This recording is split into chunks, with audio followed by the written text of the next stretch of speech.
warmly welcome to the stage Kim Colman.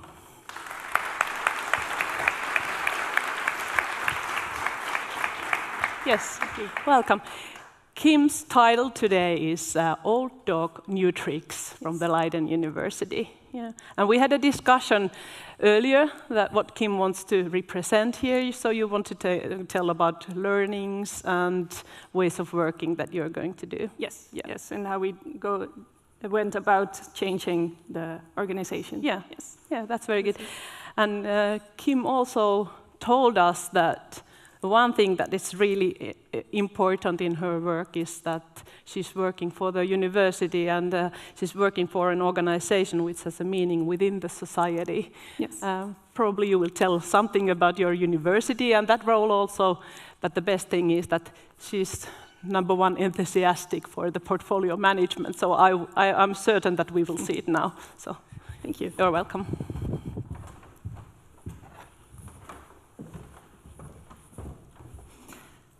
So, it was about 16 years ago. I started working at the Technical University of Delft, not yet in Leiden. And it was my first time working in project management. I got the opportunity to follow some trainings on project management for Prince 2, for instance.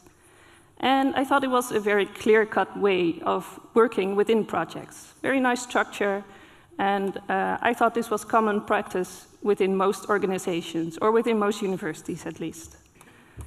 Afterwards, I had some different jobs, different organizations, and they all had their own way of working within projects, their own project management methods. So I was already starting to see some changes. And just a few years ago, I started at Leiden University. I worked on a big project as a project management officer, and the project was managed by an external hire. He did the things his own way, and in my opinion, it looked like a lot was done just on the fly. No clear structure, and add to that, we did not have any links to other projects. We didn't know what other projects were done within the university. Didn't concern us. So, 2022 I started at my current department, at the project management office. And of course, I met the manager first, we had a coffee, and I asked her, so, what are your project management methods? How many internal project managers do you have? What's your structure, your governance? And she said, there are none. So it was a bit of a culture shock for me, and I will guide you through it. Praesidium libertatis, that's Latin for our motto, and it roughly translates to bastion of freedom. And this can be seen, for instance, in the many educational programs we offer, ranging from astronomy to language studies and medical programs. But you can also interpret it maybe as anything goes, because there's no structure. And this was especially true for project management. There was no structure, projects took too long, cost too much money, we didn't see the expected results. And in short, you could say it was a poor use of taxpayers' money. So this 450-year-old university, the oldest of the Netherlands, this old dog needed to learn some new tricks. Because wouldn't it be nice if we would deliver projects with the expected results, within time, within budget, and of a high quality? And perhaps at the same time also reduce the use of taxpayers' money.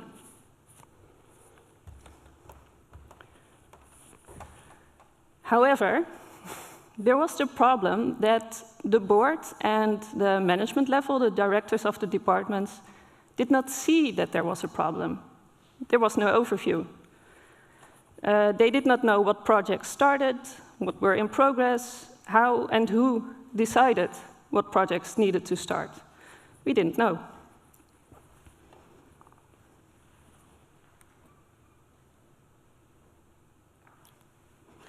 Apologies. So in short, there were 3 major issues. We had a lack of overview, we had a lack of governance, who decided, and we have low quality of project management.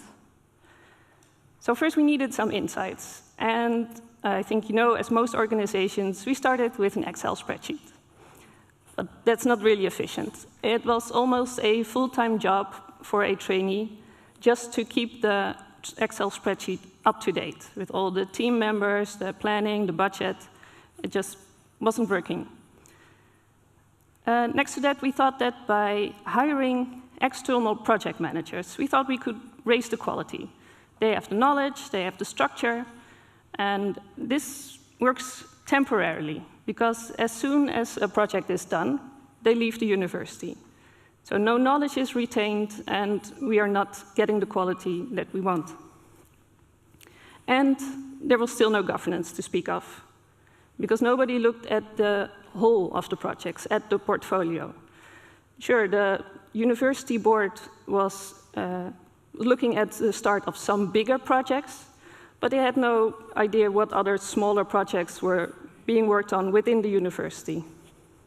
So unfortunately, what we tried, those were not the tricks that were working for us.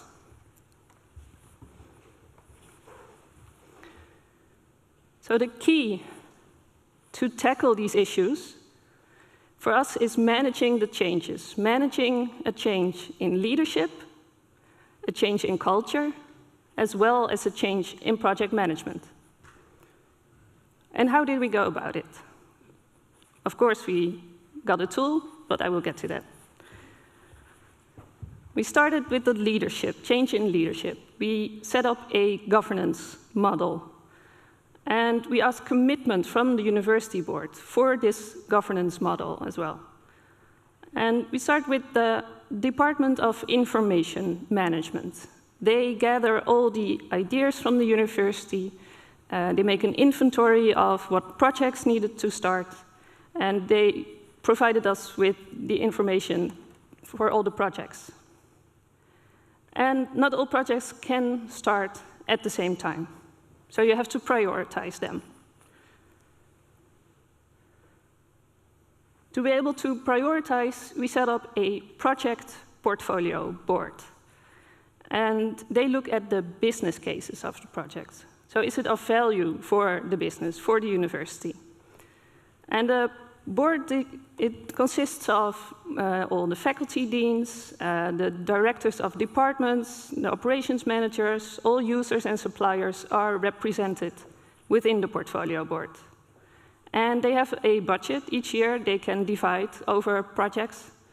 And only if they find that the business case is up to standard, will the budget be reserved. So reserved, not yet given to the project. So the portfolio board selects the business cases. Normally, in an organization where things run smoothly, this would be the point where the project manager starts. You will start writing the project initiation document and start executing the project. You feel it coming, however. We had some growing up to do in this department. So we added an extra checkpoint, namely the Quality Assurance Committee. And we think this is really the change in culture that is needed. So the Quality Assurance Committee checks the project initiation documents. And only if they think that is up to standard will the actual funds be given to the project. And it's really a shift in mindset, maybe, that you have to deliver project initiation documents of a high quality. This committee also monitors current projects. So what is the status? Are they still within planning, within budget? And most importantly, they make sure that projects end. Because we've probably all heard of projects that just go on and on and on. And if more budget is needed, well, you can't stop a project halfway through, so more money is given. You can call this perhaps a shadow government of sorts, because it works next to the project boards, next to the steering committees. And we do think this change in culture for now is necessary, because project management is not something you just do on the side. You have to really commit to it and put time and effort in it, and this quality assurance committee makes sure that it is taken seriously. Because, like I said, most projects before just started. We had no idea who was working on the projects. We saw some results every now and then, so time and money was spent on something. So with this new process, we force the project managers to follow the structure, follow the standardized formats as well. And this may cause some resistance within the university, especially the internal project managers. They really felt as if they had to jump through hoops, like say it. So to help them get to know the structure, the process, we set up, of course, the project management office. When I started here and I asked the project management, the manager, what is your project management office? They had one Excel sheet and one trainee to keep it. And we have been growing ever since. So the project management office supports in a way by giving workshops on project management. Prince2, for instance, we organize community events to share best practices. We have an onboarding process for project managers, both internal and external. And we are the place where you can pose general questions on all things project and portfolio related. And to get this across, it's really important for the project management office to stay the course, to continually repeat the message. And for that, it really helps to have an enthusiastic team who wants to convey that message within the organization. So now I come to the tool, because to assist the process, the governance, the project management, we, of course, started using a great tool by a thinking portfolio company. Perhaps you've heard of it. And this gives us the much-needed insights and the overview we are looking for. And we use it for the ideas to come. So the projects we expect to start within the coming years. It gives us a status overview. Are they still in the idea phase, or are they already working on the business case to be presented to the portfolio board? And we use it for an overview of the current projects and their status as well. So we use the traffic lights, of course, the green, yellow, and red. And if it's too much red, then the Quality Assurance Committee, the extra checkpoint, they can ask the project manager, hey, what's going on here? We see a lot of red going on in your project. Maybe an exception report is needed. And these insights, this gives the board the overview they are looking for to make a more substantiated decision. They can compare the projects with each other. And the tool also forces project managers to use the standardized formats. And I believe one of my co-presenters will be talking into more detail on that topic. So we use it to gather information from the very beginning to the end of the project. So in the beginning, the business case, you have to write it. This business case goes to the portfolio board, and all the way to the project initiation documents, exception reports, and end-of-project reports. Because the Quality Assurance Committee makes sure that what is written in the project initiation document is also in the end-of-project report. Did you actually deliver the results that were expected? So we now see it all. It just really helps us get the insights we are looking for. And it's also something of a language that the speakers, the project managers have the same language within project management. And the project management office makes sure that it is up to date. We are really almost weekly talking to the project managers. Please update, get the status updated. So the tool is really an essential part in making these changes happen. So we had found our tricks for the old dog. Of course, there are still some challenges. On the shorter term, we would like to raise the quality of the sponsors and the project boards. We really want to imprint on them, it's not something you do on the side. And in the project boards, the steering committees, it's the usual suspects. So those are mainly the directors of the departments, and you can only handle so much projects. You cannot handle 100 projects at the same time. So if they are not able to commit to it, put their time and effort in it, we want them to delegate it to somebody who can. We are also hiring more and more internal project managers. It's a bit difficult because everybody wants the project manager, so trying to make it as appealing as possible to work at the Leiden University.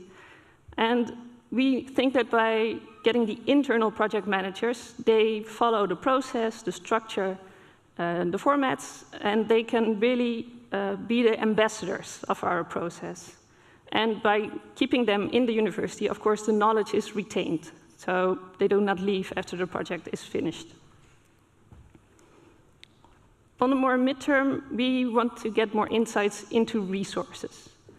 So the tool, of course, has a module for that. We are not yet using it. We are not used to writing time, keeping track of our hours. Apart from maybe researchers who do that for their projects, research projects, if we want to get other employees to use this, this would be a big change. For now, the process and the governance is mainly used for projects that have a big ICT component and are for the university as a whole, so university-wide. And we want to make the process and the tool available for all faculties, all other projects as well, so they can use it however they want. So we want to roll it out through the whole organization. And on the longer term, it would, of course, be great if we do not need the extra checkpoint anymore, no more quality assurance committee, because that would mean that both the project managers and the project boards, the steering committees, know what is expected of them. They know how to deliver projects of a high quality. And I would say on a scale of 1 to 5, I think, in maturity level, we are now at 2, maybe 3, and we are, of course, striving to get to level 5.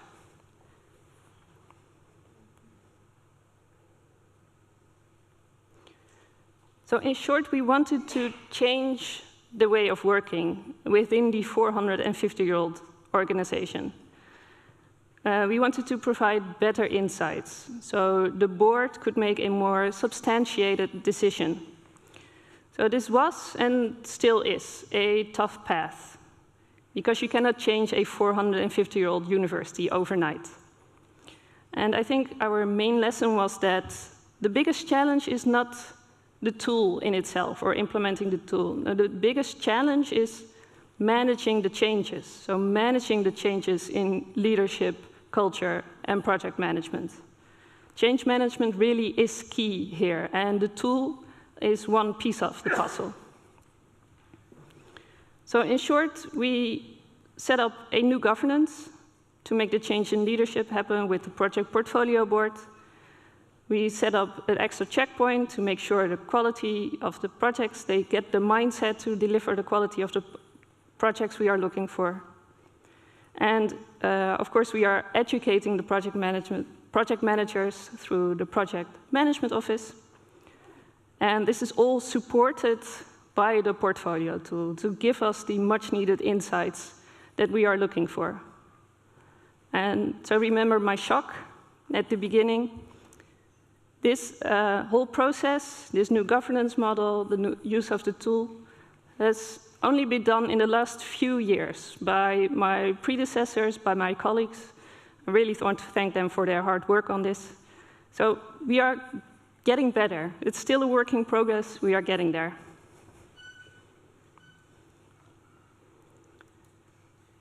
So getting back to the title of my presentation, I really think you can teach an old dog new tricks. It just takes a lot of time, a lot of training, commitment from the board, and from the project management office, perhaps just a little tender, loving care.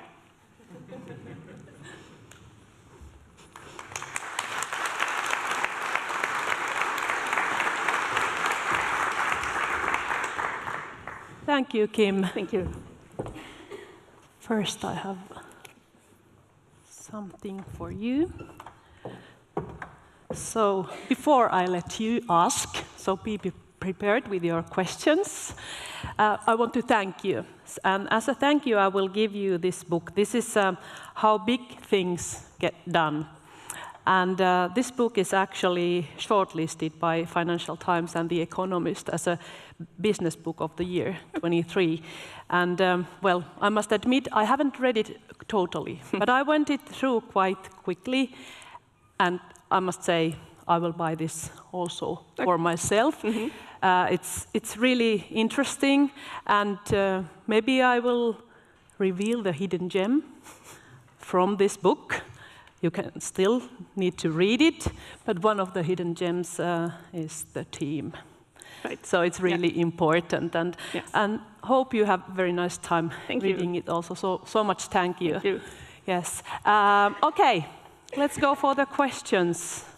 Audience here we have Tune here, and here is the mic. Here in the front row, there is.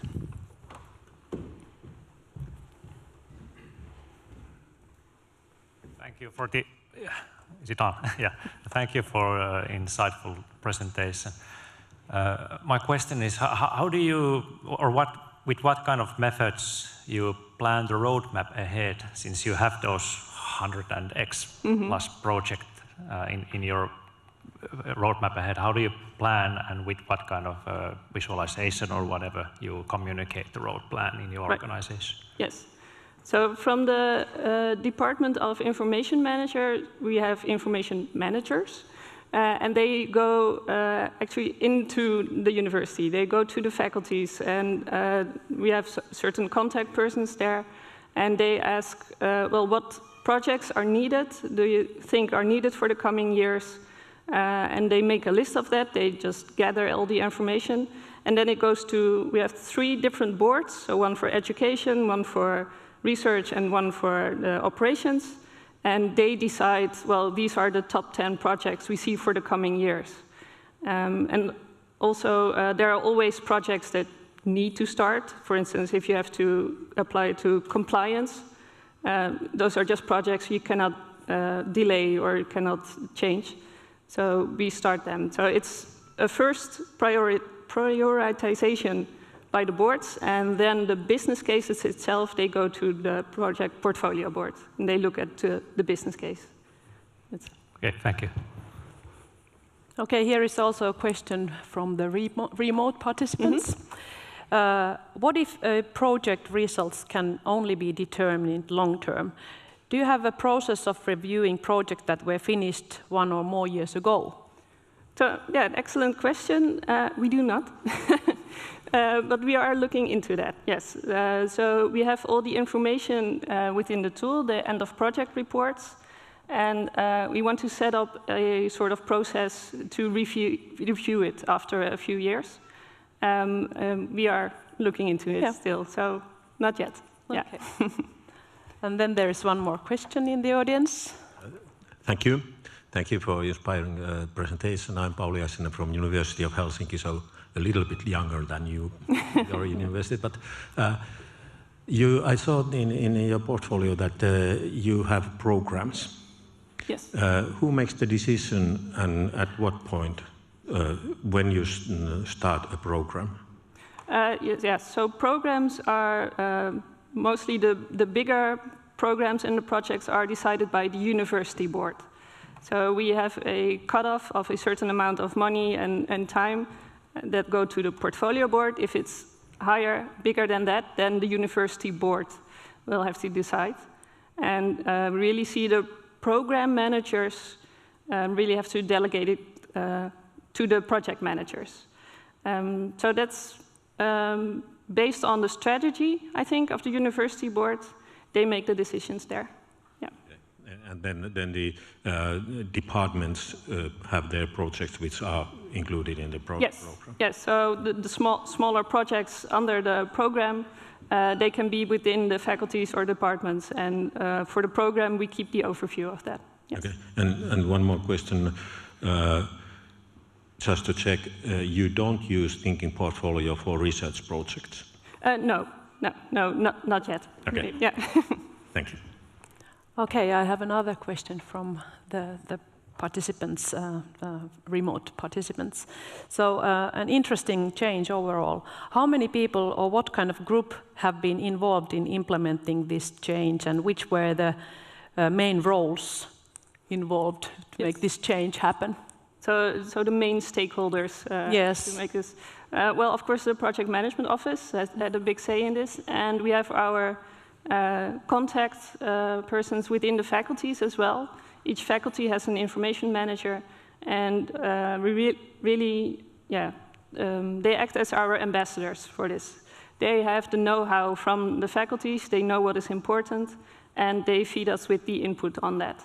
And so those are very important, and also to get the university board to commit to this process, that helps a lot. And then it trickles down to all the managers at other levels. So yes, and again, continually repeat the message.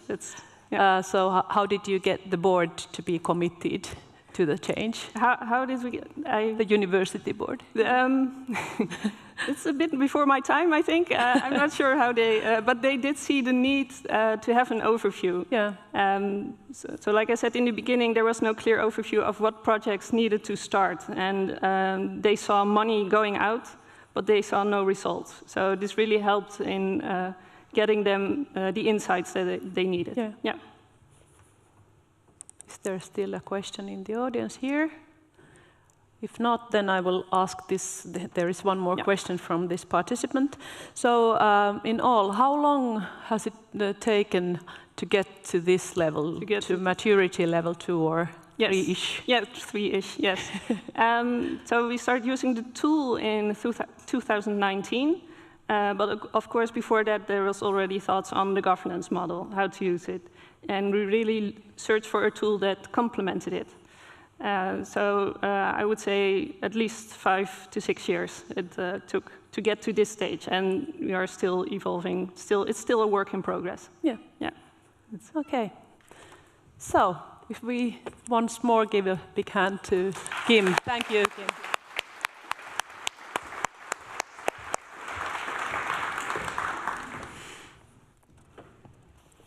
Okei, meillä on sitten aika siirtyä seuraavaan esitykseen.